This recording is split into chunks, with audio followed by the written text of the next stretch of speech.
और कहता है दीन बंधु भगवान, मुझे इस नरकवास से पार करो। और जाओ, ये दावे के साथ कह रहे हैं कि बार आकर के तेरा नाम लेंगे। मेरे प्रभु बड़े दयालु हैं।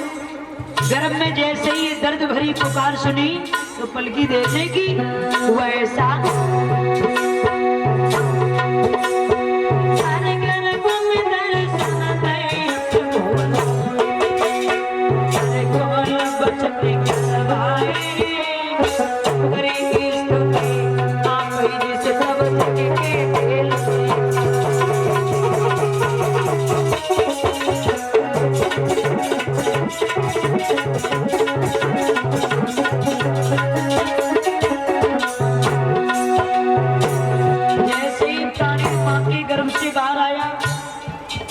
और गर्भ में तो बड़े वादे किए थे कि भगवान बाहर आकर के तेरा नाम लेंगे। भगवान ने वो दर्द भरी पुकार सुनी तो गर्भ से बाहर कर दिया। और गर्भ में जब बालक होता है, हालांकि बड़ा दुख होता है, क्योंकि उस समय बालक उल्टा लटका होता है, भगवान से बड़े वादे करता है। और जब प्रभु बाहर कर देते हैं और जैसे ही बाहर आए, जैसे ही माया का पर्दा पड़ा, भूल गए परम पिता परमात्मा। लड़कपन तो बीत गया ना समझी में, जवानी में किसी को सीधे सलाम नहीं किया, खूब गले में पाउडर लगा के रोडों पे चप्पलें चढ़ गए। और जैसे ही बुढ़ापे ने घेरा, मस्तक से हाथ लगाया, बैठ गए, बोले कन्हैया अब तेरे सिवा मेरा कोई नहीं है। लिखा है किसी ने,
माँ के गर्भ में जब प्राणी आता है, हालांकि बड़ा दुख होता है, और समय में प्राणी बड़े बड़े वादे करता है भगवान से।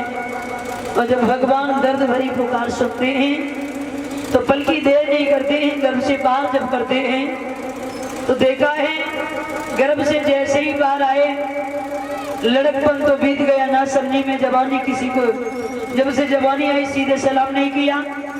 और बुढ़ापा जैसे ही आया, देखा है कि बुढ़ापे में अब कोई सहारा नहीं है, तो मस्तक से हाथ लगाया और सोचने लगे आओ अब बुढ़ापे का शरीर है, भगवान का भजन कर ही लेते। यानी जवानी में किसी को सीधे सलाम नहीं किया, अब जब बुढ़ापे में घर वालों ने भी साथ छोड़ दिया, तब भगवान को याद किया कि तेरे सिवा मेरा अब कोई नहीं है।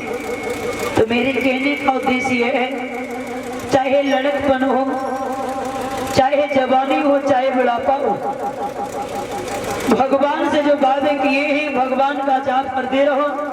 क्योंकि संसार में आने के बाद प्राणी माया के जंजाल में ऐसे फंस जाता है जैसे कि एक मकड़ी जाल में फंसी रहती है। मैं रोजीना आपको एक ही बात बताती हूँ।